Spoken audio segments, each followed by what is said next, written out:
sometimes we have distorted predictions. God designed our mind to be able to process a potential outcome. That is something that other creatures don't necessarily have the ability to do. We have the ability. That is a God design. Having God's DNA in us, He gave us a fraction of who He is and His ability to see from the beginning and the end. And He allowed us to be able to project with our thoughts, what could the potential outcome be if I XYZ? Thankfulness, the gratitude helps us. I believe the 10th leper actually was made whole physically and spiritually because he returned and say thank to Jesus. God is in charge of the content of my life. So the biblical gratitude, right, shows that you don't just reflect on the positive assets that you have and give God glory, but you also thank God for what He hasn't given you. But then faith, what faith does for us, it is faith that keeps us in the workshop. While God is working in us, it is our belief in the things of God. It is our acceptance and obedience to the things of God that help us to remain connected with Him. Just like Christ says, we must abide in Him. It is by faith that we abide in Him. But understand, it's a process. It's a process. Sometimes we don't want to go through the process, so we abandon God's words. Don't abandon God's word in your process. Don't abandon God's words in your process. In John 17:17, He says, sanctify them through thy word. Thy word is truth. See, there are many things we can't trust in this life, but I can guarantee you, you can trust God's word.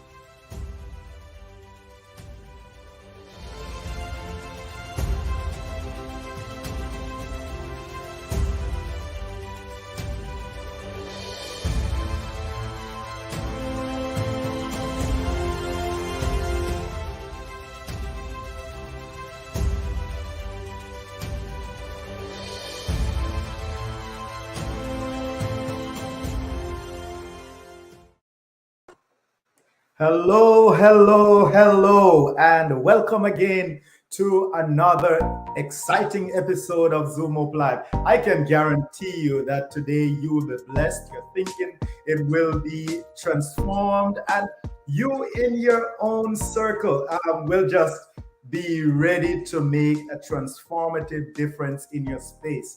You know, at Zoom Up Live, we have had two discussions earlier this year on gender-based violence, and you might be asking, well, why is it that they're going again talking about this topic? Well, we're digging deeper, and we are keeping this issue right to the front because it deserves to be heard. Well, you know what to do. Go over to our website, zoomoplive.org, and we want you to make this place one of your address. Check out what we have, our past episodes, and we want you to delve into that. Today, we want you to please feel free to share your opinions and ask your questions. So if you're watching from Facebook or YouTube, please, we want you to go in that section and we want you to share. We have a very special part in the program for you. On our social media arm, we want you to make yourself at home as well. Facebook, Instagram, Twitter, YouTube, subscribe. So please subscribe to our channel, and we are looking forward to seeing you there. Just share these episodes and just have a blast. So thank you so much. Of course, we are expecting for you to be blessed today. So for you to do that, all you got to do is to tune in as well as share what we have on Zoom Up Live to your friends, to your family, to your enemy. Perhaps it's to that abuser.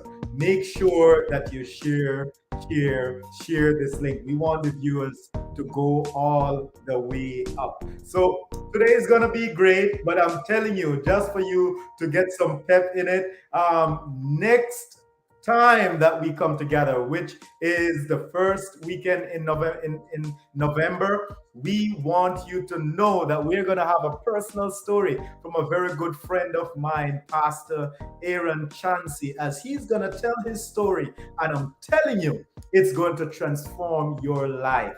So today we're going to dive into it. We have two guests which you are very well acquainted with, and they are Gaynell Curry and Barrington Brennan. But we're going to ask Barrington Brennan to come on a little bit first and just share in a nutshell a little bit about who he is as we delve into this exciting discussion.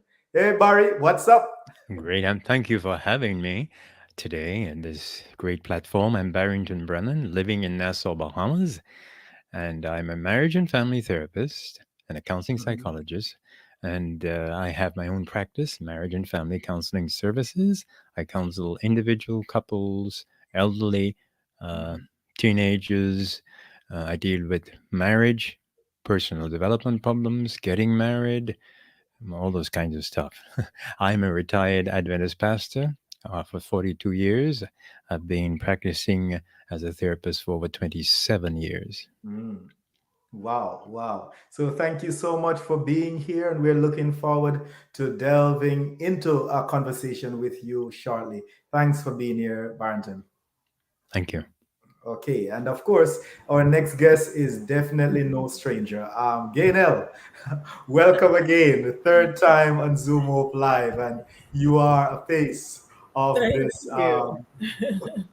ministry. How are you? I'm very well. Thank you so much. Thanks again for having me on the show. I feel really blessed to be here and so motivated when I got a call from Barrington to say if I really wanted to do this again. And I'm like, yes, of course. I was wondering why we were taking so long to do it again. So I'm so excited to be back. And thank you so much for having me. So yes, I'm Gaynell Curry, and I've been working on gender-related issues for quite a number of years. I was with the United Nations for more than 23 years, working primarily on human rights.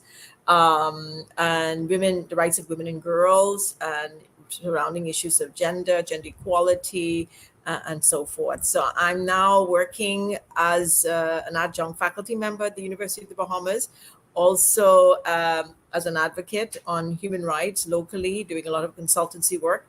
And also I'm an expert member of the United Nations Permanent Forum on People of African Descent, where we discuss people of African descent globally and what are some of their main human rights challenges, their main human rights concerns, livelihoods, and challenges that they may be facing in their lives. So happy to sort of bring all this together, that the sort of intersections of gender and race and violence, I think is a very interesting intersection. And I feel very blessed to have the opportunity to be looking at these issues in my work. Thank you so much. Thank you. And I'm looking forward to the discussion as we're about to go into it.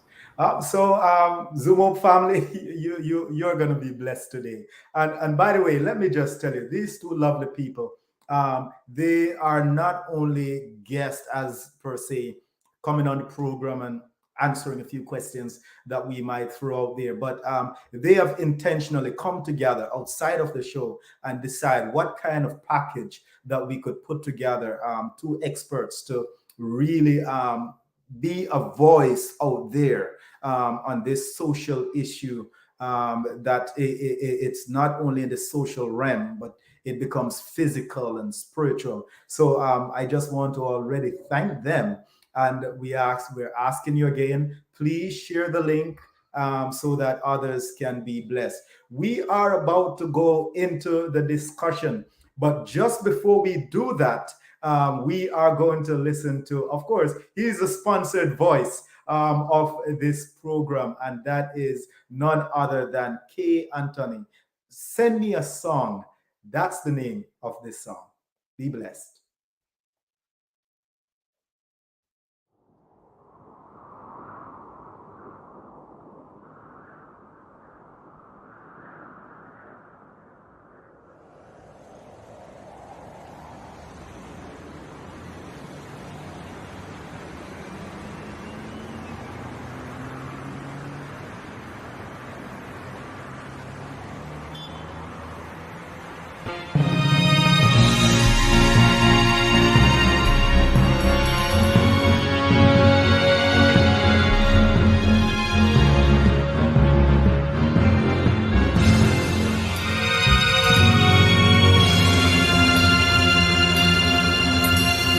was going down a rocky road. Yes, I knew where to turn. I was weary of the crying, my throat dry, my eyes they fade. So I asked my God to touch my touch, so I can exclaim His goodness and all the things He had done. Send me a song so I can feel Your Spirit. Send me a song so I can feel You near. I was lost in sin, my eyes were blind, I could not see. I asked, send me a song so my soul can be free, oh Lord. Then I prayed, Lord, deliver me, oh let this cup pass away from me, and keep me from my enemies. God, be merciful unto us. In Thee, oh Lord, I put my trust. Lord, deliver me, oh let this cup pass away from me, and keep me from my enemies. God, be merciful unto us. In Thee, oh Lord, I put my trust. Let my mouth be filled with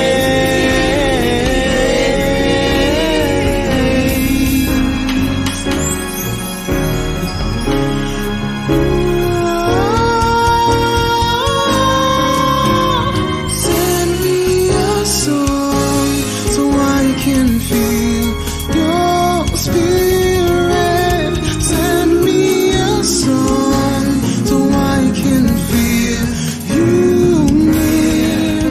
I was lost in sin, my eyes were blind, I could not see. I asked, send me a song so my soul can be free. Send me a song so I can feel Your Spirit.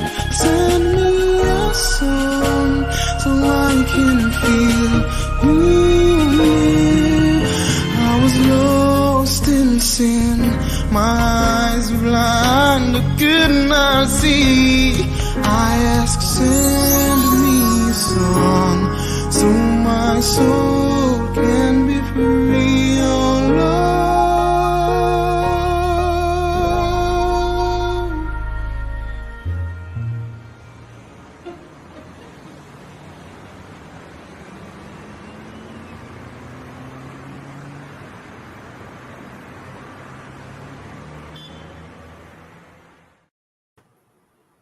Wow, send me a song so I can feel Your Spirit. And I know definitely there are persons right now who might be asking, where is the Spirit of God? I can't feel the Spirit of God in my situation, being abused. And as such, we want to just jump right into it and ask the question. As I sent out this text message inviting persons to tuning over the past week, persons have been asking the question, what is gender-based violence? And even to specific for this program, how does intimate partner abuse involved in all of that?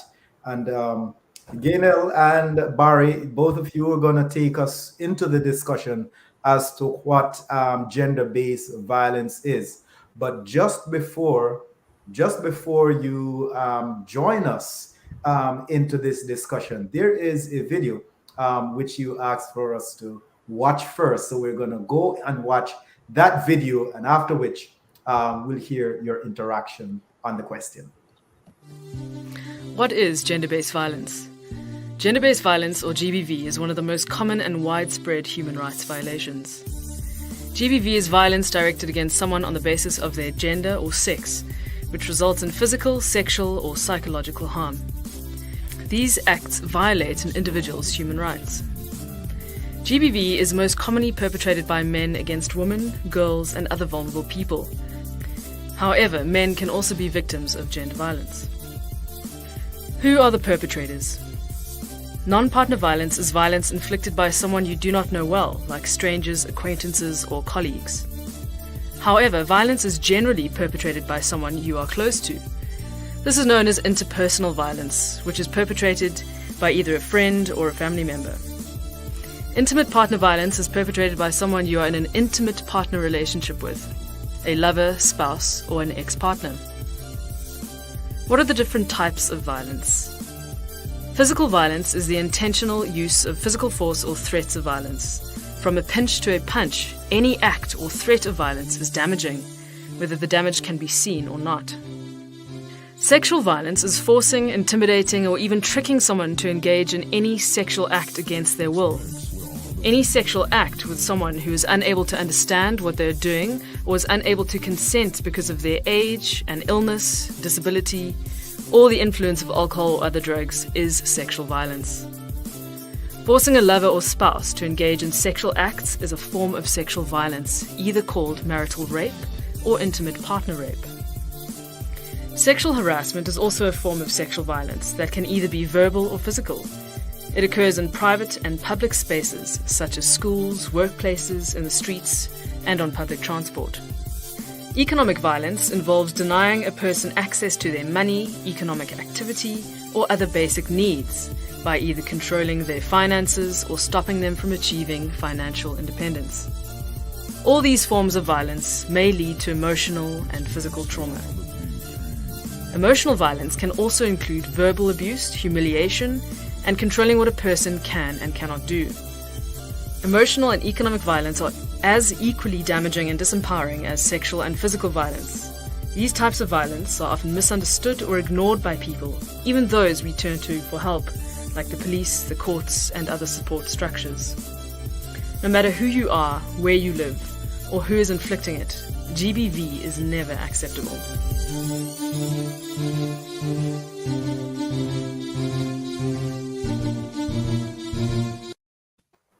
Right. So it's never acceptable. And we are standing against it. Gaynell, please take us into the discussion. Yes, thank you for that. I particularly like this. I liked this clip because it really goes into what the definitions are. I think it's important that we start there, that we understand what it is we're talking about. And this is not one thing when we talk about gender-based violence. It manifests in so many different forms. And as the video mentioned, you have, economic violence, sexual violence or harassment. There's verbal violence and physical or just abuse. So there are many different forms that it can take. And what is interesting is that this starts, as it said, as the clip said, it's primarily women and girls, but not only. It's also men that can experience violence. But what is interesting for me in my years of working with this is how early this violence starts, particularly against girls. It starts very, very early for girls. And we did, as I mentioned some time ago, a session on this some time ago, and it was girls mentioned that their first harassment started at around age 7 or 8. That's very young. So we know that, this type of violence and harassment and sort of just psychological violence and so forth, and abuse. I think this follows many women and girls throughout their lives, and because it manifests in so many different ways, so many different spaces. It's almost as if you spend a lot of your life from the time you're really a little girl trying to decipher, was this a verbal attack? Was this a harassment? Right. Why do I feel uncomfortable? Sometimes children as young as 7 and 8 cannot articulate what it is they feel. They only know that they feel uneasy, they feel uncomfortable. And so, we have to find a way to ensure that and create those spaces to ensure that from the time that starts to happen, there must be spaces, there must be people who can support girls and boys that experience this as well. and give them the kind of protection that they deserve and they have a right to, because everyone has a right to a life free from violence. And I cannot emphasize enough how much this is important to for girls, just because it often shapes who they are and where they go in their lives. So understanding that particular issue is really very important, understanding what we mean by that. And I'm happy you showed that clip to get us started on this conversation. Yeah, thank you so much. And that's very insightful. And the whole idea of the genesis of this many times in an individual life. And you say this goes back all the way to childhood. And, as the young lady, as you referred to, from the age of 7. So definitely this is an issue that is not relegated to a certain age, or maybe it's old folks with their problems or grown folks with their problems, but it's a systemic issue based on what you're sharing that needs to be properly addressed. I'd like to expand on that. Please go ahead. I have a short story I'll get to in a minute. The video was clear and beautiful, but it comes from the perspective of the term gender-based violence. And I think some people are still questioning or need some clarity regarding all the other terms we use. And let me see if I can make it clearer. The broad term is violence. Okay, the broad term we know is violence. Right. That's any painful act, verbal or nonverbal, against any human being that causes pain or harm psychologically or physically. Now, when that violence is done in the home or persons related to that home, we call it domestic violence. That's the old term. Right. Everyone knows. Now, we know throughout the decades, we defined it or refined the terms, and decades rather, not decade. And within the home, a violence directly against one's lover or sweetheart, as explained, we call it intimate partner abuse. Okay. But when you have violence targeting a particular population or particular gender or age, for instance, if you're targeting the old people, we call it elder abuse. You're targeting the little ones, we call that child abuse. You're targeting your partner, we call it interpartner violence. And should I even peel it a little further? If you are on the job, I'd call it sexual harassment, right. so to speak. But violence against women, the gender-based violence is what we're focusing on today, meaning as it's defined in the video, because of someone's gender. That person is targeted. My story, just not too long ago, a nearly 50-year-old man attempted suicide by drinking a substance. And when you hear his story, as a little boy, his mother left him with some relatives while she went about to do what she wanted to do for the rest of her life. This little boy missed his mother so badly.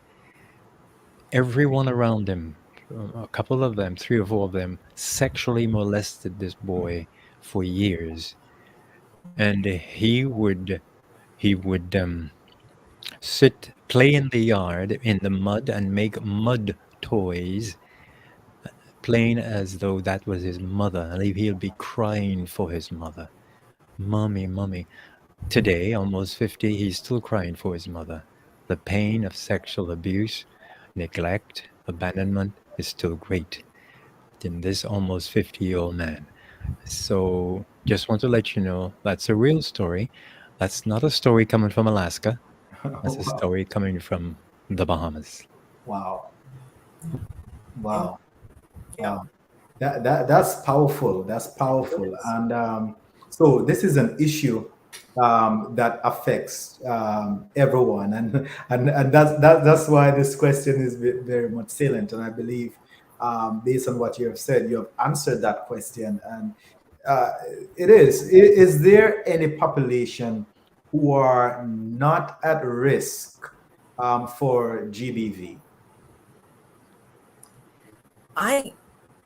I think there's no population that's not at risk. Everyone is at risk of being violated, right? The fact that it happens, they often say UN statistics, obviously 1 in 3 women have been abused or have suffered gender-based violence. I think that the reporting to give us a real sense of how prevalent this is, it doesn't really help, because people are not really anxious to report, because it as I mentioned, for children, it follows them all their lives, and they're asking these questions around what happened? Did I do something? And women are thinking, and society often tells us these things. You would dress provocatively, you were doing this, or you were doing that, you shouldn't have been there, you shouldn't have danced with him, all these things, right? And for men, maybe you're putting off some signs of being gay or whatever, and so people are questioning themselves, what did I do? The reality is oftentimes you have to do nothing except just be there, right? Because we know that this GBV, gender-based violence, isn't necessarily even about a sexual act or love or any of that. No.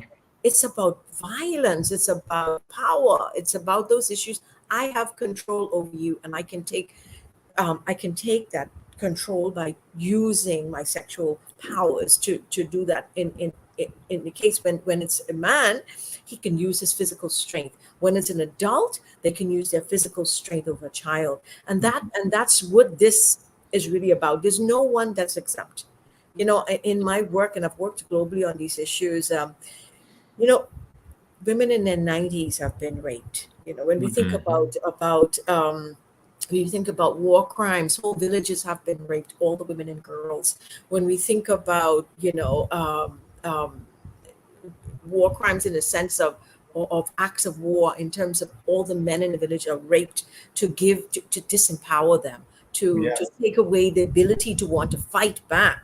And men that when it happens to them, whether it happens to them or their wives or their mothers or their children or whomever, it's difficult for them to find that strength to fight back, because you've just stripped them of so much. So this is something that is deep, and it's used as a weapon of war, and it's used as a tool to disempower people, to suppress people. Right. And it really, I cannot think of anyone who is exempt from this. It happens to men, it happens to women, it happens to boys, it happens to girls, it happens to LGBTIQI persons. It happens almost in every space. We talked about it happening in the home. It happens oftentimes as harassment on the way to school, while in school. It happens in prisons. We did a study with the Special Rapporteur on Violence Against Women in the United States, and we looked at, something like 10 prisons or detention facilities. And so many of those inmates explained to us, they were lining up to see us. And in fact, we were there from lunchtime, and they missed lunch and they were ready to miss dinner if we could just came and talk to them, because we wanted to share their stories. So many of them are there because of the gender-based violence, and continue to experience it while they're in prison.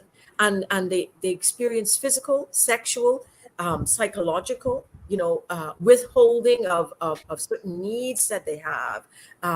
As a woman, just to get a feminine pad or tampon or something, this is held against you. You give me sex and I will give you this, or you don't need this. You're pretending to be a man. You're gay. You're this. You don't need this. And so those type of things of humiliating and psychologically destroying people, all of that, in my view, is part of violence. It's just pervasive, and we need to deal with it globally. As I said, working in those international spaces, I cannot think of any country where this is not a major concern, and where it does not impact across society in many different spaces, and involving persons of various ages and genders. So it is very pervasive. Yeah. And there's a theme that Gaynell referred to throughout what her discourse just now, and that is the misuse or abuse of power. Yeah. Or perceived power, because some men are not more powerful than some women, but there's a perception that they are. Yes. Okay, parents are more powerful than children, so you have child abuse. It's usually a misuse or use of power and control, and that can go across the board, even the governments, even the presidents of corporations. Right. We're talking about gender-based violence now. Right. Power, okay, and that's Yeah. important to understand. Mm-hmm. I really appreciate, even as Gaynell was talking, right? It's like I was walking with her through the different corridors or different groups in life, and she's just sharing, oh, this group is also affected.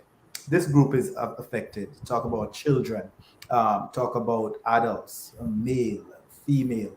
And I am even moved by the fact that you mentioned more than once the LGBTQ plus community, because many times we turn our eyes upon violence because of the groups. They're big. Or you talk about dress. Say, a woman might dress a certain way, and we know persons dress according to their jobs as well. And sometimes because of someone's job, you say, okay, that cannot happen there. That's really what they want. But it's the abuse of power on gender. That person that you think is lesser than you, because of your makeup versus their makeup, or your perceived power versus their perceived power. And could we expand that? You mentioned the gay, lesbian, so forth, groups of people. Here is a very subtle way where we religious people, some of us, abuse our power. Okay, we perceived or think or teach that the homosexual is less of a person, it's a sin against God, or all those kind of stuff. Right. So now here is the big problem. Remember, it's an issue of power and control. We believe a spiritual leader is observing a male in the church with whom he believes or perceives is acting like a woman. They use the term sissy, or should we use generic terms? He has a effeminate actions. Now remember, that's only a few, okay? Right. Because statistics says that 85% of effeminate men are heterosexuals, Right. okay? Right. And I can give you point-by-point stories of men who were treated like they were homosexuals. I'm not dealing with right or wrong homosexuality. That's not a discussion here. We're dealing with abusive power. And they actually emotionally and spiritually and psychologically abused this young man till he almost killed his life. He is not gay, never was attracted to men, but he was very friendly and good with little children, especially boys. Okay, that was his gift. And girls and boys gathered around him, and he almost reached the point of suicide. Who did that? A spiritual leader did that, because he was in a power position to do it. He already had a preconceived idea of how someone's supposed to behave. In fact, when you mentioned that, my son is into training and bodybuilding and all this stuff. Right. Lots of those big, huge, humongous, muscular people you see on TV fighting, they are not heterosexuals. Right. Many of them. They look like they're not. So when we have this stereotype, we again put ourselves in a place of abusing of power.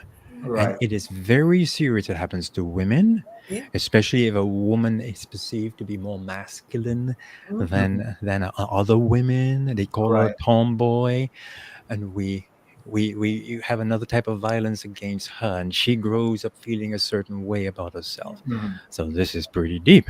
Yes. All right. So, yeah, and definitely, as you say, this we're not delving into that part of the discussion. I know maybe some persons from my cohort are listening. We're talking about intergenerational ministry. We spent a class, where we delved in many aspects of LGBT or gender related issues. So definitely, we're gonna have that conversation. No. But let's take it home to the other side of the topic for today, which is intimate partner abuse.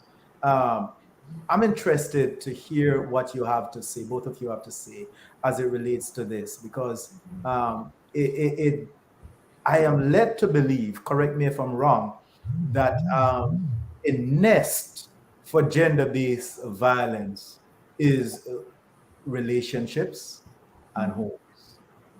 Speak to me. Yes, I think that, according to UN statistics, UN Women, they've said that more women are under attack in their homes more than anywhere else, right? And so they have some number like 7 million women have been abused in a domestic violence or intimate partner type relationship. That's quite a number. It's really, you you open yourself when you're intimate with someone. That's just the reality. That's how relationships are. Yes. And you're often ready to tolerate a lot of things, right? Because you want the relationship to work, Yeah. which is why I think Level a of lot. vulnerability is there. Yeah. Exactly. People let their guards down. They allow things to slip that they may not allow to people to get away with if it wasn't an intimate relationship. Mhm. What is interesting for me, because I know that date rape, as we used to call it back in the day, it's pervasive. Huh? It happens, and it happens very very often.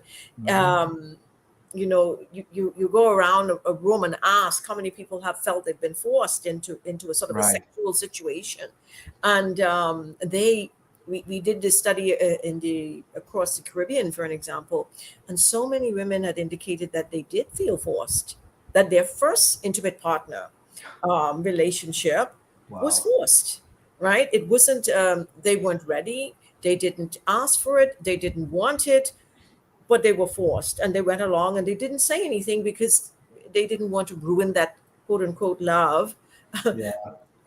relationship. We did a Yeah. study, I think it was the Crisis Center that did a study here at the University of the Bahamas, and they were looking precisely at asking students how many of them felt that it was okay to be, tapped up by your boyfriend, or if you think it's okay for your father to hit your mother. And quite a number of them found that acceptable. Physical abuse is acceptable.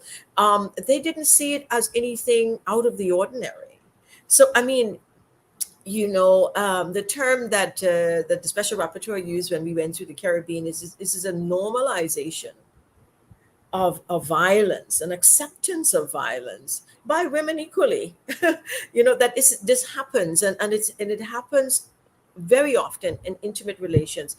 I can't say that there is never a sort of a stranger attack, right? But it's usually people that people that are in your spaces. It's when it's intimate, it's usually, in addition to it being your lover, it's in a domestic setting. It can be an uncle, it can be your stepfather or your mother's boyfriend. I heard recently someone saying that their neighbor who's 13, she's struggling to try to find out because her mother's boyfriend is after her.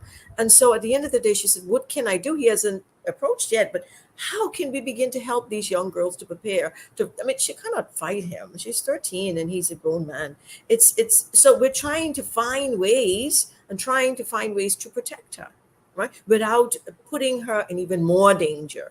But this whole idea of intimate relationships that's why they're so challenging, because the victim cannot escape. They're often trapped in this relationship, or trapped in this home setting, or trapped in a marriage or a marriage that is going downhill. It's quite intimate, and it's difficult to sort of pull that out and to know what's happening and to determine how to deal with it. But it's very, very real, and it's not something that is imagined. The reality is most people, again, don't report because they feel that they may not be believed, or they may not want to hurt their parents. They won't want to hurt their mother. They think their parents might be mad at them. And these persons that are perpetrating, they often find ways to hold it over you. You don't love me. They separate you from your family members, right? There's a whole thing. It's a strategy going on. They will separate you from your family members and from the people that would give you the kind of support that you absolutely need to get through this. And so it's an isolation period. And then they keep telling you about psychologically playing on you that if you love me, you will allow me to do this. If you love me, you wouldn't report me. You know, these kinds of things. It's very difficult to tackle.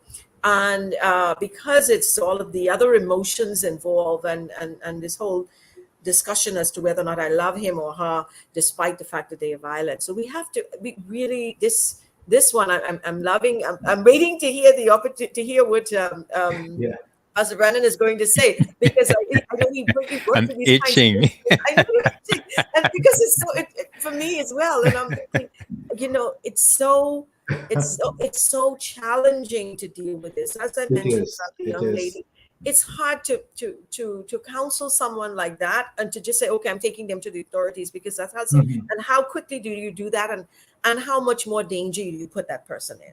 Right. So those are the kinds of things that I want to start the discussion off with, that this intimate partner relationship to me is even more threatening. You cannot escape. And of course, COVID made it more difficult for us because we were locked down with our abusers. Oh. Right.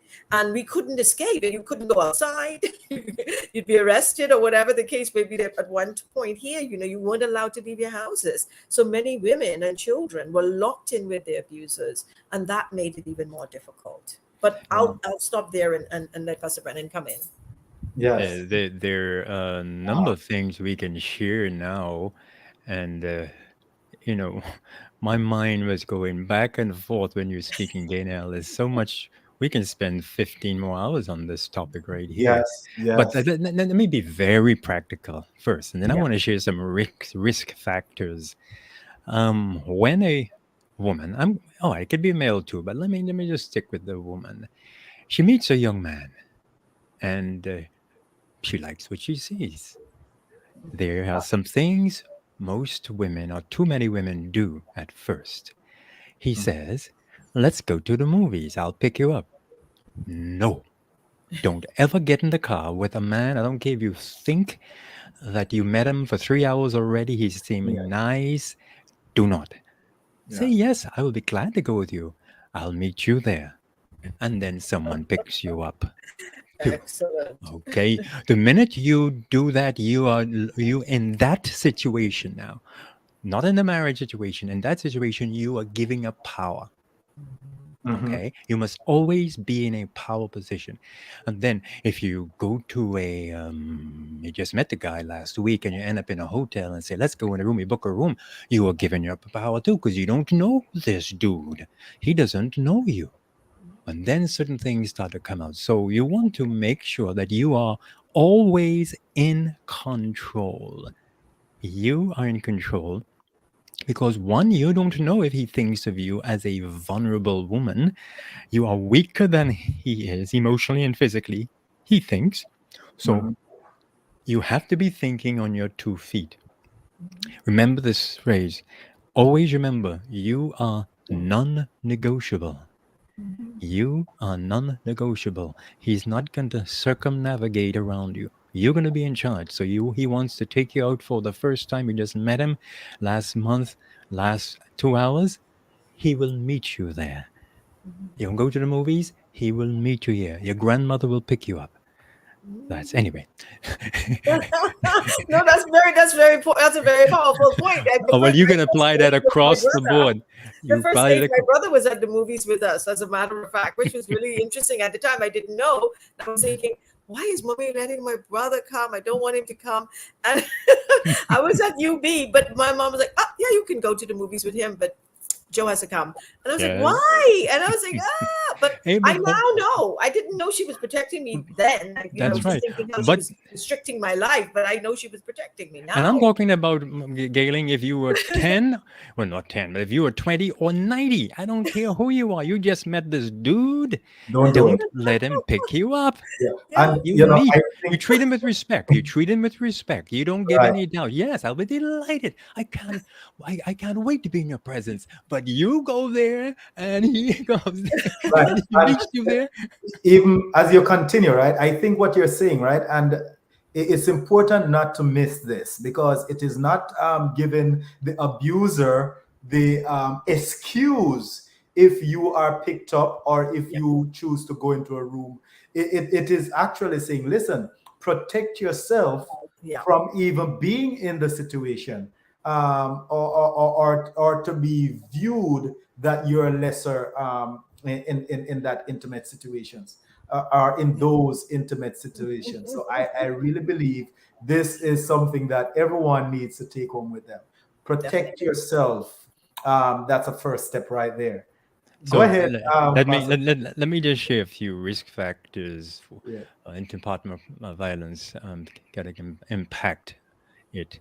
For instance, low self-esteem. Now, I'm not saying every woman or every person who is a perpetrator has a low self-esteem.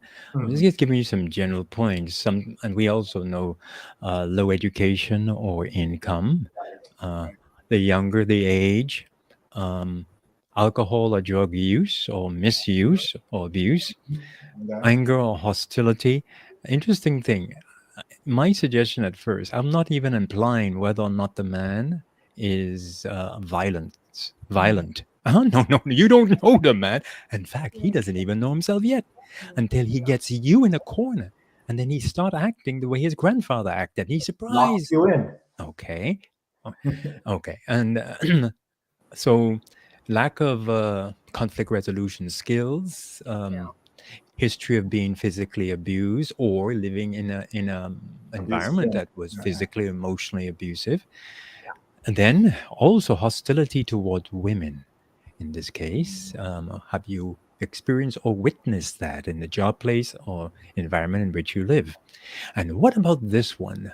Belief in a very strict gender roles, male dominance or an aggression in relationships, gender roles. History of physical or emotional abuse in childhood is another serious one. The gender roles, we do not teach that anyone must do a role to be a woman or a man. Right. No, it must be a free choice. It doesn't matter if a woman who chooses to stay home full time with her children, the children she has with her man, her husband. Yeah. That's her choice. But when he requires her to do that, That's that a different line. changes the whole. I say require. Yeah, He pushes required. You Yeah. must stay home. Yes. Right. And he's very subtle how he does it, you know. He pressures her from another angle. It is not, Right. you must stay home, you better, or I'll beat you up. No. We come from another angle of quoting That's scripture approach. or Better for the insisting children. gently. It's better for the children. And she can't even express her view. But I just finished my PhD. I owe 50 grand. No, honey, I marry you. Like, let me give you an example, Pastor Larry. I know of many Bahamian men. They have these 6-figure salaries and 5-figure salaries at good jobs. You know, I'm talking about black Bahamian men, white Bahamian men, Right. and they are excellent cooks, excellent gourmet cooks, and they have these high-rise apartments, and they invite their friends over, and they show off their culinary skills, and with the apron on, these men are serving their friends, and then they get married. They can't cook And again. when they get married, I only was waiting for you to come. You the wife now. I'm not doing it anymore. Right. That's where The point, gender-based violence starts. the point is clear. The point is clear. And even as you say, in these simple actions, so it eventually might escalate into violence in terms of certain physical or verbal abuse. But in these subtle ways, you're saying that watch out for these. and it's important. As you're watching, folks, we want you to please ask your questions, give your comments, and we want to get to those. There's a video that we looked at this before, and we want to share with you. And I think this is the best time. And Barrington said, well, we'll wait on the gut. So I'm having that gut feeling that it's the right time. So Spence's going to let us watch this video right now. Hi, I'm Poetic Epiphany. 1-800-799-7233. It happened before Christopher Maurice Brown. My mama, a delicate fusion of Robin Fenty and Anna Mae. What's love got to do with it? A very real question in between these four walls that had obviously gone mute and blind, bound by the truth and fear of abuse I never told. I never got on stage and recited this side of my truth I was afraid to spoke, or be one in this twisted wheel of life. Coming from a family full of secrets, outing one was punishable by exclusion. And to me, inclusion meant love, so no whispers about how daddy painted mommy's face. No proclamations about how I lived with Vincent Consilia, and at age 6, so ripe I was muzzled like a savage. This is a dream. A figment of your imagination turned nightmare. It never happened. Go to your room. My dad beat the hell out my mama. And a part of me was so confused, because how could a man so wise, so smart, so loving, transform? Jekyll and Hyde had nothing on my daddy. I remember one day, he took his knees and placed them on her ribs. His hands he wrapped around her neck in preparation to take her life. She didn't yell or cry. Almost like after 28 years of attachment, she was ready to die, or maybe play possum until his conscience yelled as loud as she could from the stairs, "Daddy, stop!" Not knowing who exactly I was searching for, but as he turned around, it was my daddy, my hero. So I never told. Can you imagine the chip on my shoulder when she says she stayed for the kids? Do you know what it feels like to be the reason your mother died while still alive? She stayed for the kids. Which is why I tell people I understand why she hates me just as much as she loves me. You try looking your rapist in the face every day. You try staring at the reflection of your past every afternoon. I am walking a hard drive of my father and his sins. She confessed to me that he said if OJ got away with it, he can too. So sometimes I get sick of hearing dudes say they got the juice. My first example of how words can completely bound and gag someone or completely morph lives. My mother sleeps with her door locked, a bookcase behind it and a dresser behind that. She stays up until 3 a.m. singing and praying to her something to believe in for peace. She's still scared of my father. Even though he's remarried and lives 2 hours away, far isn't far enough. He still touches her at night. He still manages to take her breath away.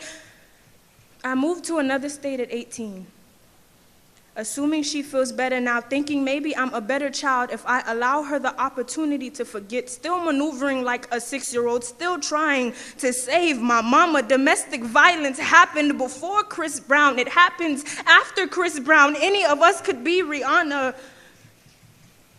So 1-800-799-7233. If you are in danger, tell. And 242-328-0922 if you're in the Bahamas and you want help, or 1-800-534-2422 if you're in Cayman Islands. I thought I'll share the two of them. Right. Thank you so much. Thank you so much. Oh, wow.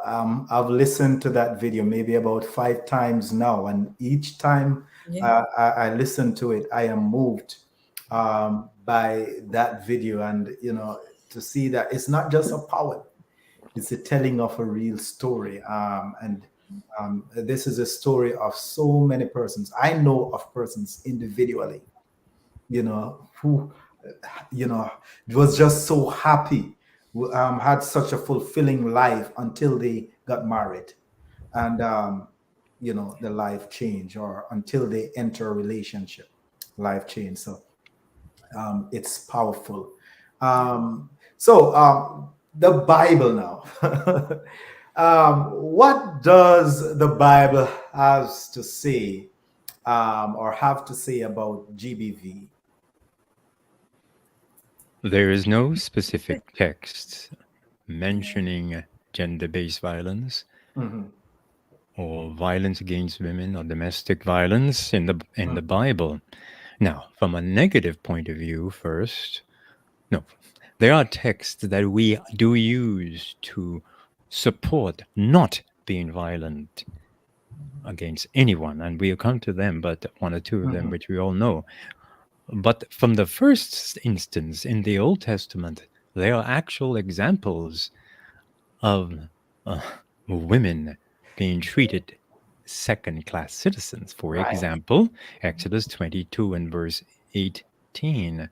The death penalty there was a death penalty only for male sorcerers, even though both men and women practice sorcery. Only women were put to death. Then Deuteronomy 22 to 23, if a man rapes a married woman within her town, the woman was put to death, not the man. If she was raped outside a town, her life will be spared.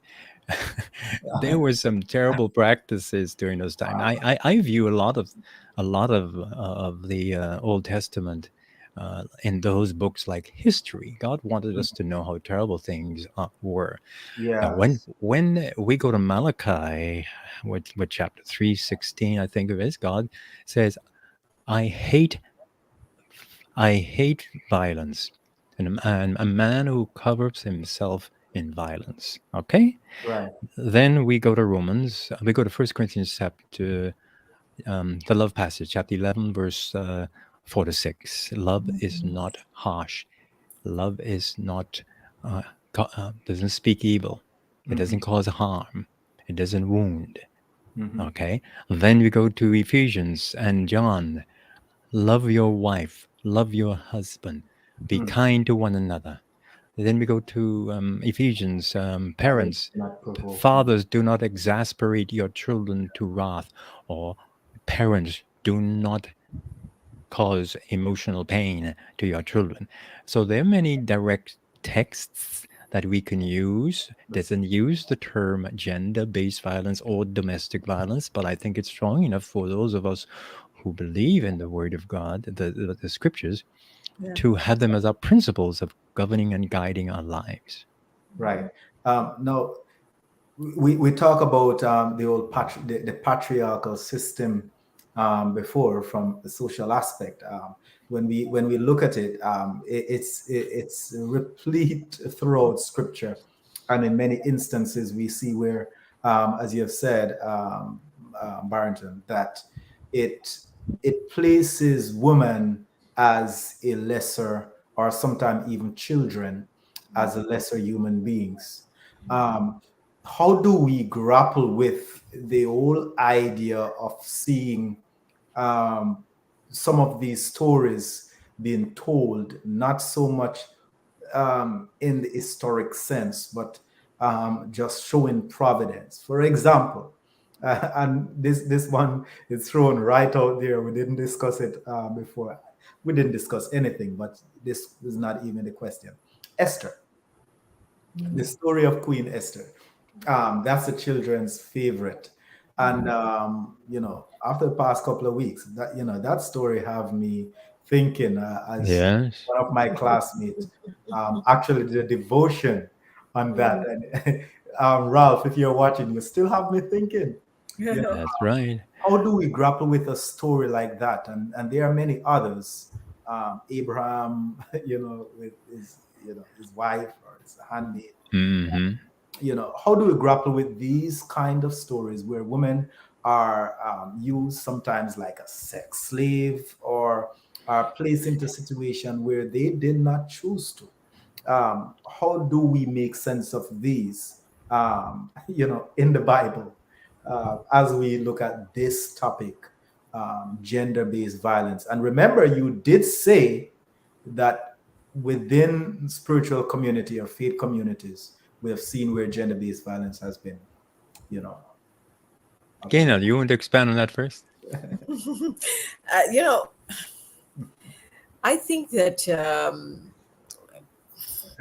I wanted to leave the biblical discussions to you, but my position on these issues is that I think in today's understanding of these issues, I have to say that I see the Bible being used in a way that sort of encourages this patriarchy that speaks about, you know, men being the head of the household and women being must submit to their men and so forth, and this is sort of used to encourage women to stay and suffer in violence and stay and suffer no matter the situation, right? Or and that kind of use of the Bible or any religion for that matter, it's something that I cannot. I mean, it to me it's something that is being used to stifle discussion around issues that need to be discussed, like how do we end gender-based violence? How do we end intimate partner violence? You know, we use the Bible in a way that it sort of stifles the discussion, and that needs to stop. We need to think about because you know the Bible was used to justify slavery, right? Slaves obey your masters. People use the Bible in a way to justify whatever it is they want to justify, and not only the Bible, other religions as well. And when I was, for an example, in South Sudan and went to visit women's prisons, it was surprising to me. Most of the women that were in those prisons were there because of adultery. And my question is, how many men do you have in because of adultery? And there's like a deafening silence, right? And perhaps there were, but they didn't answer that question for me. So we use whatever religious texts we want to use, sometimes in a way that encourages violence against women, that doesn't help us get beyond. And if my belief is that God is a good God, and He's not intending for me to be violated and beaten up every day. Not His intention, right? And so, when you come to me and say, well, you have to submit to this type of abuse because this is what God says, He could not have said that. Not the good God that He is. So I that's my I don't speak about it often from that perspective, because I prefer the religious leaders to speak on it. I know it's important for all of us to have a view. My view is just that if we're going to use our religious beliefs, it has to be in a way where we are not violating, we're not encouraging violence against someone, where we're not abusing people, encouraging discrimination, or encouraging abuse of children or women. That cannot be. And that's what frustrates me most, that I hear that, we ought to, the Bible says this.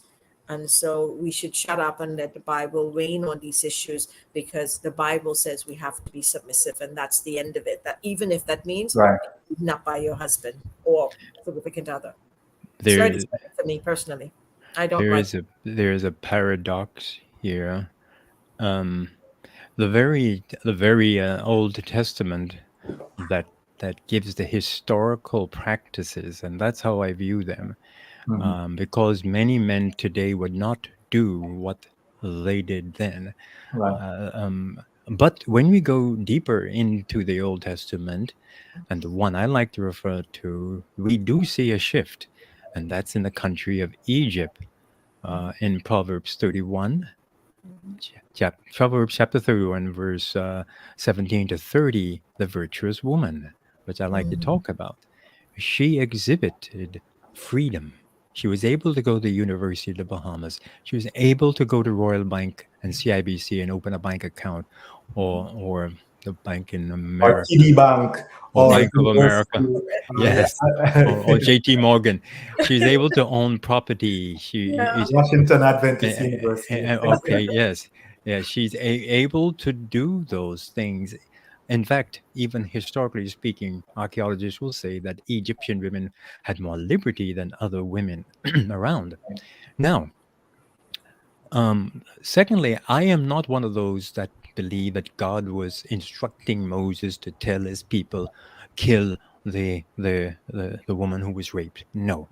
I think the Bible is giving us a picture of how things were at that time, Right. and giving us, hoping that we will find us an understanding and see the how we should treat one another. And Proverbs 31 is a good example. And I tell men who want to hold on to a very rigid patriarchal view, I said, you don't want to read Proverbs 31. The Bible said she No. governed the home. She could own property. The woman in Ephesians couldn't own property. Yep. The woman in Ephesians is just like the woman in Afghanistan and Iran today. And in Iran today, you're watching the news and hearing how the simple, I call it simple, but it's not to them, wearing, they simply do not want to wear that scarf, that, what would you call it, Gainel? Burqa? Hijab, the hijab. Over them. Some women, they don't mind wearing it, but they want to be able to choose to wear it. And it should be about And choice. that's what this, that's it. So they have the morality police that arrests people. Now, when you say Gainel, the man didn't, there were no men who committed adultery. In Bible times, during the time of Jesus, certain countries, men were not charged with adultery. It was women who committed adultery. That's what happened. That's what happened to the woman who were caught in adultery. Remember, she was caught in adultery, not the man. Yes, One exactly. person, one person. Exactly. I was like, who was she with? Are there any men Did involved? it in her mind. women were of no value. She was caught in adultery. And listen, the concept of divorce even speaks to all right, let me just continue. Speaks to the role, the negative position women took. Because if a woman was divorced, a woman was only was divorced simply by the man writing on a piece of scrap paper, "I divorce you," and give it to her. He's divorced. Okay, there's no legal judicial procedure. All right, and when she's divorced, she has a very limited choice. One, she could go into prostitution. Yeah. You get me? Two, she could go back to her parents and depend on them. 3, she could go to her husband's brother and marry him.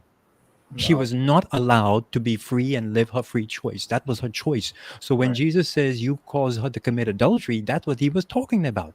Yes. Yeah, that point is well taken. And I believe that is something for us to leave the Bible with. As we read these stories, because the truth is, if we are true and honest to ourselves, and we read these stories and see the kind of dominance and callousness that is expressed towards, especially the women in Scripture, we cannot take that kind of behavior and believe it is Christian or it is like Christ. So it's best to look at it as historic examples of what things were like back then. And even I have heard you relate to the story of Esther. I'm wondering if you have... Esther. I mean, me? Esther is an embarrassing story. Yeah. With a beautiful message. Is that something you can say? Right. We pay attention to Esther, but I give praise to for his wife, who refused to come out in front there. Right. So he locked away. Vashti. She say, no way. Yeah, Vashti, I give power to her. But it speaks volumes to the view men had of women and the system that was in place to degrade women, or how valuable women were. And Esther came along and she did do something. She defied those, although she was still in that position of subservient. But you don't go before the king. Yeah, unless you're invited. Invited. Unless you're invited. So she was prepared to go before the king, who was her husband, to die. She knew she could die. And perhaps, should I say that maybe she knew how powerful she was? Right. Right. And she was prepared. She was prepared to die. She said, if I perish, I perish. I'm going to take a chance. It was that important. And perhaps she didn't understand that he might hear her. he might listen to her. He might Yeah. have compassion. I don't know. Yeah. But the story, as you said, is one of those sort of double-edged stories for me. Right. It's often used as a good story, but there's certain elements, unspoken elements that make you question what's Yes. the storyline here. We you focus know? on Esther and what Yeah. Esther did to free the Israelites, and that's beautiful. But we're not looking Exactly. we're not looking at the setting of the story, What which happened? was terrible, terrible Yeah. Right. Yeah. Right. Yeah. treatment of women. And I mean, how they're prepared to sort of, if I may use that term, use women, in that way. Yeah, well, you Mhm. go and be the sacrificial lamb. And maybe that's something that can happen. But honestly, when you look underneath what is being said right there, it's my daughter crawling. I want to say, I'm sorry about that. That's not domestic violence. No, it's not. She's trying to get her computer, and I told her after, and she's still coming in to try and sneak for it. So, this is trying to. This is the challenge of juggling several balls. But yeah, I Right, mean, right. when That's you it. think about this, the story is exactly this. It's sort of a beautiful story of a woman savior, so to speak, but also a story of a woman. When you look at what was happening to her life and what she was living, it's questioning, this kind of subservient life that where she had to really, submit in a way that, okay, I might actually be killed if he doesn't call me on this particular night, and I decided to go in because I want to talk to my husband. So it's just, and it's a good one. I've never heard it sort of described in a way that's let's look at the underlying story here. People usually, this woman led, or helped to set Israel free and so forth. So I really do think that it's something worth thinking about and looking at in a very real way. Yeah. But let's look at the other term, patriarchal society. Yeah. I'd like us to touch that a little bit. Go ahead. Go ahead. Patriarchs, because in the repertoire report on the Bahamas, when she came in 2019, I think, she mentioned that the patriarchal view of relationships, marriage, is one of the problems we're facing regarding being proactive to support the legislation on spousal rape. Okay. And what is important to understand, many hold the belief that a patriarch is the oldest boy, the oldest male in the family. That one has is the CEO, has the greater power and voice. When you apply it within the intimate partner relationship, that's the husband. Okay. Right. Now, interestingly, in the Bible, there are 12 patriarchs that biblical scholars pick out that were there in the Bible. And when in the Bible, the first male was the CEO, but all of the patriarchs that God chose were not the first. They were, in some cases, the last born. Yeah. So, and secondly, God never used the term patriarch. That was only used by Paul in the New Testament once. It's not a biblical term per se. And so patriarchy, where the male by default of his position in the family is authority over everyone else, including women and boys. We put that in the relationship that the male is the patriarch. He has veto power. Yeah. Oh, by the way, one man was trying to defend his right to have a veto power in a relationship. Right. Veto power over his wife. Just the fact that he has the testicles just gives him veto power. Right. So as you go into that, it leads to, and I guess all of these could just bunch into one. A few questions, and I want you to just answer. The first one is, what is causing the reluctancy? First, what is causing the reluctancy among many not to support the legislation? And of course, there's some legislation in the Bahamas. So I'd like for you to share a little bit on that. And then let's talk a little bit in a nutshell about that. legislation about spousal rape.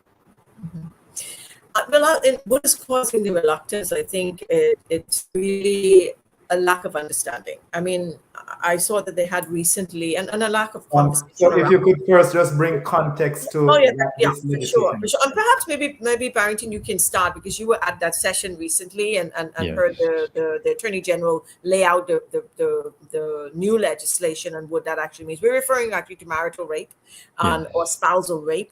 And there has been, as Barrington said, since the this has been on the agenda for the UN for quite some time, and it's come up in the Bahamas as discussion with the UN many times. But when the Special Rapporteur on Violence came here, she actually said that this is one of the major problems that the Bahamas has, and until you get on top of this particular issue of addressing marital rape, it's a challenge to deal with violence against women, because she's thinking of violence against women and gender-based violence that specifically target women and girls as being a continuum of violence, and that starts from, as I mentioned, the time they're 7 years old, sometimes all the way through to marriage, and sometimes all the way through to old age. So she talked about the need to address it in the context of marriage, and then perhaps looking at how you can deal with it in other areas. But Barrington, maybe you start on what that discussion was when you when you recently had the discussion with the government and ministers and so forth, ministers of the gospel.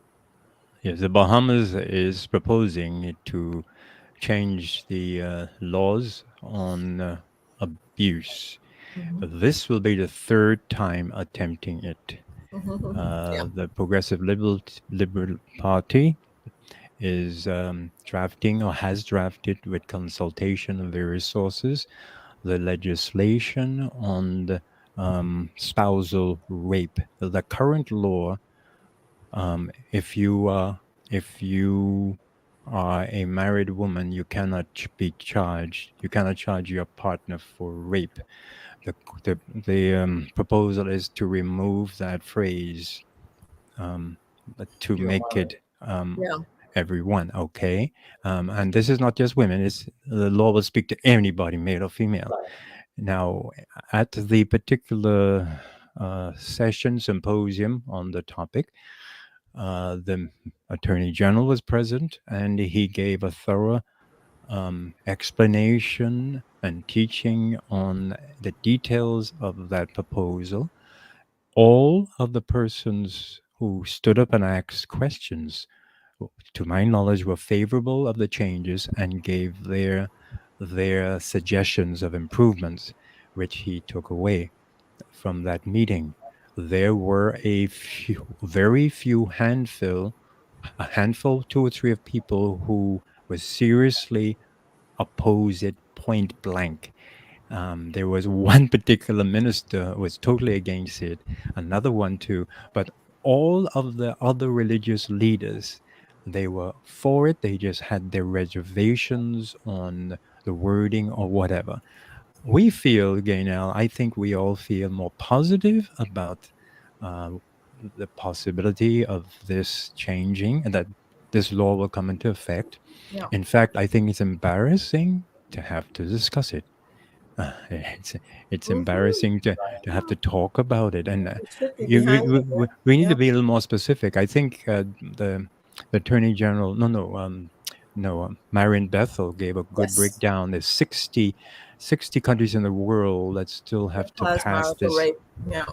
That have that marital rape law. No, it's just 60 countries. They have to pass it.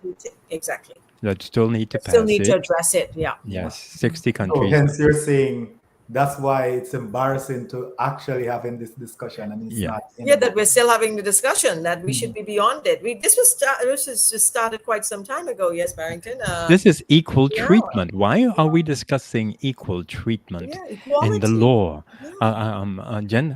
Gender equality is equal rights, equal vote, equal power, equal opportunity, equal authority, and equal access and equal protection for every single one. Right. Okay, right. And that's important. And I honestly, am amazed. As a proud husband of a Bahamian woman. Yeah, she called me last night and told me that. All. Right. It's it's something that is long overdue, and I really believe for not only for the part that women played in building up that society, but just because of who women is, this conversation, it's like should be over already. And as a result, now I want to ask a question: what is the United Nations stance on GBV or issues like spousal rape, just the whole gamut of it? And we could start with you, Gaynell. Just one. I think we need to just say one more thing before she goes to Sure. that, and And that is we just that is the role of the church. I believe I feel more positive. That's just my take on it. that is The good. role the church is playing. The Christian Council president, the leaders of most, if not all, the denominations are strongly saying that a husband can rape his wife. Some of their reservations might be with a little wording, but they strongly say that. We only had one particular organization, I wouldn't call the name, that was strongly against it, and there was one or two other pastors. But I feel pretty good that the leaders were saying yes. That can happen, and the person should be charged, and that needs to be said more and more and more. I just wanted to say that from a positive action. I'm happy that you said that, because in a past episode, I think it was the first episode, Gaynell, you spoke about the importance for the church to take on issues as these, as was Martin Luther and so many others, Reverend Al, And all these Zwingli. persons, these strong voices that are really not silent when it comes on to these issues. So I'm really happy for what you have said just now, Barrington. No, the church has a very, very crucial role in these social justice issues, and they have historically played that role and played it very well. You have a captive audience every Saturday or Sunday or Friday in the case of our Muslim brothers and sisters, and you get a chance to speak to people about what is right and wrong, and in a sense that about all human beings being equal in dignity and rights. Right? The man to a woman, I'm not as strong as you, perhaps.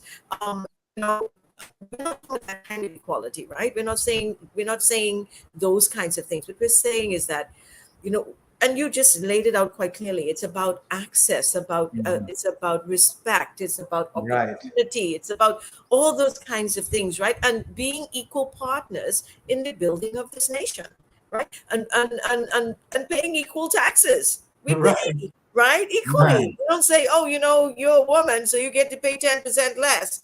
Yeah, I'm telling you, you pay equally Get as to say everybody that. else, right? They've never said to me, for your real property tax as a woman, you have to pay less. Wow, Right? So that's a good idea. For the life of me, I can't see why my wife Driver's license should list. not have, should not have the same amount of power as a citizen in a country as her male counterpart, and it's beyond me. But let's hear what the United Nations. One more point to that, and Yeah. you're saying then that married women and unmarried women are also unequal, right? That's Because correct. As an unmarried woman, I can say you raped me, and I can go to bring whatever. But if I'm happen to be married to you, I have I less can't right do that. because I can't do it. And so we want all persons in this country But to be Gaynell, equal before the law, and that's it. Not you're married, you're not married, you're man, you're woman, you're whatever, you're young, you're old, whatever it is. We you're white, you're black. All these kinds of ways of segregating the population of this country. We need to really seriously think about that. And it's really, with this whole thing, it's around the definition of rape, right? It's about 5 words. Who is not your spouse? Who is not his spouse, right? So it could be rape as long as it is not his spouse. So it could be his girlfriend that he raped, and what does that say? That I, as a single woman, have more rights than my married sisters. in Wow. terms of protection, under the law, and whether or not, I can go to court and take my case and say, listen, he did this to me, and know that the law will say, I have your back. I mean, everyone has rights. Our prisoners have rights. That's right. We have to recognize. You can't say, everyone but married women. That's wrong. But again, well, just a question now. A woman, a wife, she could charge her husband for burning the house down, Exactly, for arson. but she can't charge her husband for burning her body down. Exactly. It's amazing. But I think that's really important for us to think about the different status of rights and who has rights and why and this kind of thing. I fundamentally believe in the United Nations. Fundamentally, all human beings are created equal in dignity and rights, and that is in the Constitution, and that's in the Declaration for Human Rights. And non-discrimination based on gender, based on sex, right, is in every single UN convention that there is, right? Particularly the Human Rights Conventions. There are 9 of them at the moment, and it's paragraph 2 almost without fail. There shall be no discrimination based on, and they have a whole listing, and the first 1 or 2 would be sex, right? So that's the position of the UN, and their position is that all human beings are created equally in dignity and rights, and so if you're created equally, you're not lesser than, you're not trying to struggle to realize your rights. You have those rights innately. Equally, as a man, a right to a life free from violence, not to be beaten up every day. And that's what the position is for the UN. There's the Declaration on the rights on the elimination of all forms of violence against women that specifically says that, right? That there should be no discrimination, and that is seen as customary law. So whether you have signed onto it as a state or not, it is accepted globally as a standard, an international legal standard, that women and men are created equally in rights and dignity and rights. So my dignity isn't less than yours, and you cannot violate me because you think because I am a woman, or because you are a man, or whatever. Those types of things is what we're saying should not happen. And I wanted to reintroduce one quick thought. And I've been told this many times working with the UN, but the UN doesn't speak about the rights of LGBTQI persons. It speaks about all human beings. It speaks specifically about all human beings being entitled to live to a life free from violence, a life free from discrimination, and to have the opportunity to live their lives in a peaceful way, whether that be an interruption by the state or any individual therein. Their states are obliged to protect every single individual within their borders, whether they are citizens or not, whether they are men or women, boys or girls. They're obliged to protect them and ensure that they have equal protection before the law. Well said, Gaynell. Thank you so much. So this is a definite global issue that even the United nations coming together are not silent about. And we thank you so much for the part that you have played, and still playing in that realm. And we believe it's invaluable. Because we have to protect others. The Bible has a golden rule: love others as you love yourself. So I'll take the final words, and wow, we compact this into 90 minutes. What Barrington said could have taken 10 hours or 10 days. Yeah. Final words, please. I'd like Gaynell to be last. I'd like to refer to the United Nations human rights and human rights coalition for human rights, or what do we call that? The Convention on Human Rights, Yeah. one of the first charters. And I don't think people realize the United Nations was not always existing. It came about for a purpose. And that one of them, if not all, Gaynell, I'm sure she's the one to speak to it, because around the world, rights were being violated. Simple rights that we take for granted. Okay? Like even the right to be able to sit in the classroom without disturbance. That's in Iran. Rights. And we have to put that in writing. Sometimes when you read some of these rights, you say, what? We that stupid? It's almost like that, in a sense. They should be natural and innate, but they are not. So it's good to have bodies like the United Nations that help us to be reminded of what should be normal behavior for all human beings. And I pray that those who are watching today would have gotten some insight and maybe some avenue to get help. Thank you. And I'll just add to that to say that, the United Nations has set certain standards. And I know a lot of Bahamians think that, oh, that's the UN and, they have their Eurocentric approaches. But there's not one state in the world that has not agreed to these basic principles of rights and dignity of human beings. The issue is around implementation, is around states accepting and implementing, respecting and protecting the rights of all persons. And it's about individuals having the right to have it, wanting and pushing to have those rights fulfilled. The UN is supporting, but we also have to stand up and protect those more vulnerable in our societies, those who are a lot more marginalized in our societies, those who are particularly at risk, and those who cannot speak for themselves, particularly children, particularly sometimes persons with disabilities, the elderly. We have to think about their rights. I often say, people tell me, well, what can the Bahamas do? And it's a lot. I said, if we just look at all the recommendations that have come through to the Bahamas from the United Nations, from the Universal Periodic Review, the Committee on Discrimination or on Elimination of Discrimination Against Women, the Committee on Rights of the Child, the Committee Against Racial Discrimination. If we just take the Special Rapporteurs on Violence and Trafficking, if we just take those recommendations, look at them, list them, and start applying them, I think we are ready in a good direction to addressing the inequalities that we have in society, in ensuring that persons' rights are protected, respected, and fulfilled. We need to start there.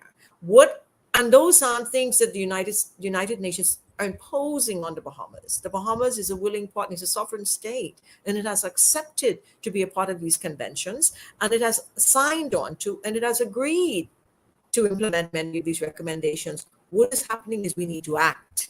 We need to act. We need to put our money where our mouth is. We need to put money to it. We need to implement. And if we are serious about, as we develop this state, moving forward to in a state where there is social justice, where there is peace, where there's non-violence, where there's non-discrimination, where there's opportunity for every person to live in this space, the shared space that we have, and fulfill the lives that they want to fulfill for themselves and their family. This is what is the basic right that they have and an obligation of the state to fulfill. And we have to stand up for it to ensure that every single person in this country has that opportunity to a right to a life free from violence and free from discrimination. Thank you so much. Thank you so much. Really appreciate you. Well, folks, we have been blessed again to have two experts on Zoom Hope Live. You have heard from them, Barrington Brennan, who is a marriage and family and counseling psychologist, marriage and family therapist and counseling psychologist. You can please check him out, and he has services that he offers. So encouragement. We have shared those information. It's right there. Please connect with him so that he can be a blessing for you in your situation, in your family, so you can build your life. And of course, we have heard from Gaynell Curry, human rights advocate and adjunct faculty member at the University of the Bahamas and the United Nations expert on people of African descent.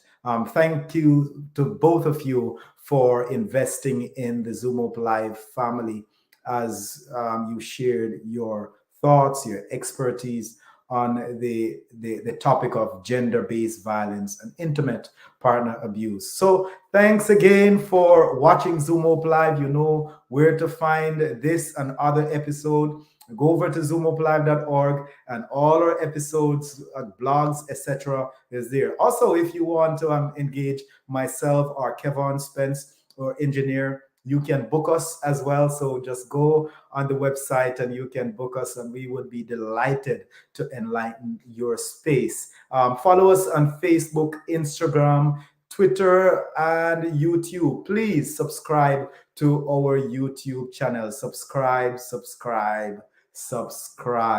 Thank you so much. We're going to leave you now, but we will not leave you without a powerful hit release.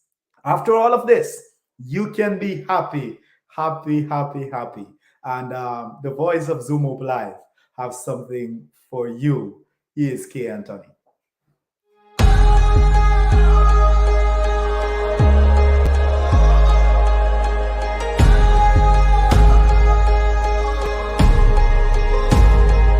I'm glad I wake up to a brighter day, and I don't ever have to question,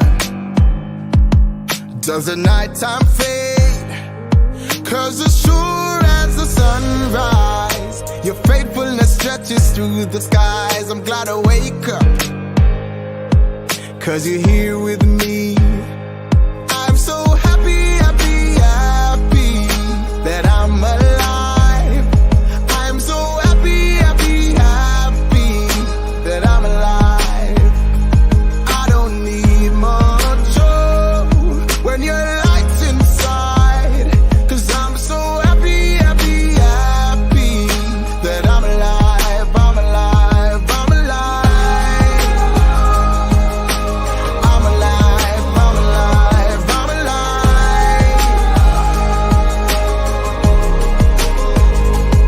I'm feeling stronger 'cause you're holding me, and every day I'm living stronger 'cause you give me peace.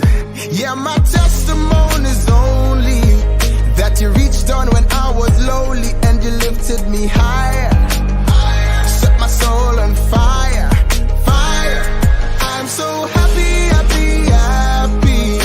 that I'm alive. I'm so happy that I'm alive. I don't need much when your light's inside. 'Cause I'm so happy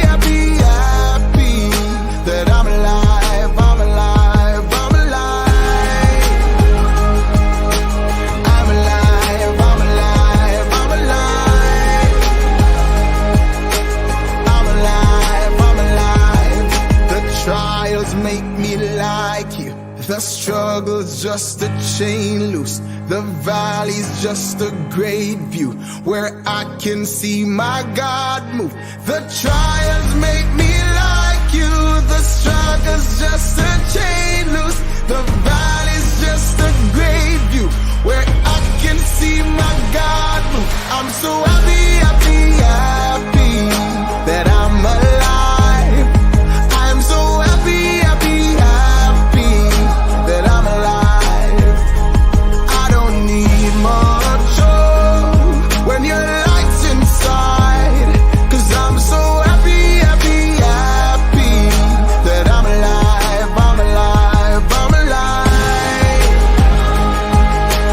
I'm alive. I'm alive. I'm alive.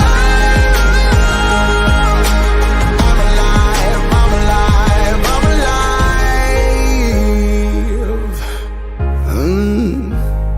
I'm so happy that I'm alive.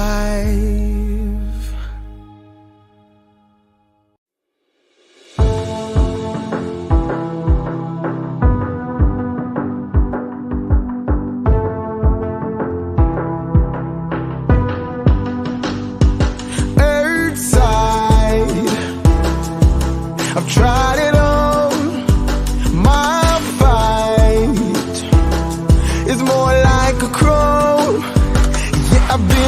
working, end up being hurting. Yeah, I keep searching, but self-help ain't working.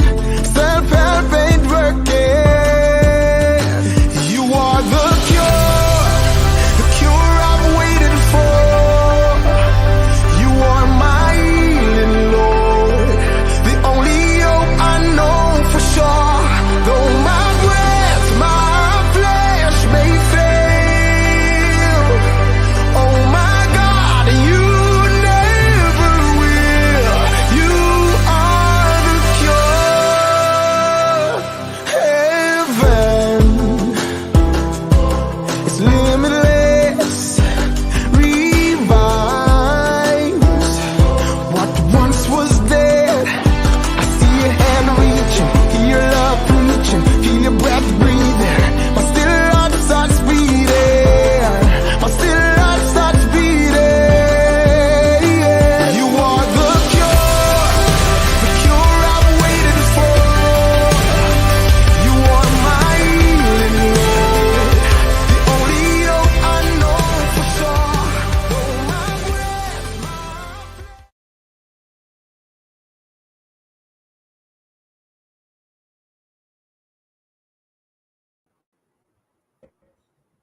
Thank you so much. Thank you so much, Gaynell.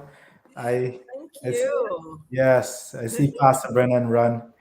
Yeah, Right. it was a powerful experience. Again. Wow, Yes. it was. It was. Oh, thank you so much. You guys are awesome. I love the music. Yeah. I really, your class act, I must say. Thank I you. Thank commend you. you for the excellent work you're doing. And thank you for having me. I really enjoyed the opportunity, and the discussion is always rich. So thanks again. Appreciate I hope it. it was okay for you. More than okay. This was awesome. Just the in-depth thinking and conversation. I believe it's so fruitful. I Yeah. see a couple discussion points at the end, contribution at the end, but it was really good. Yeah. We had a lot of exchange in the chat room. Yeah. Yes. Okay. Yeah. No, we had few down. Persons were watching. The numbers were going up. Okay. Okay, it Okay. seems like we're not off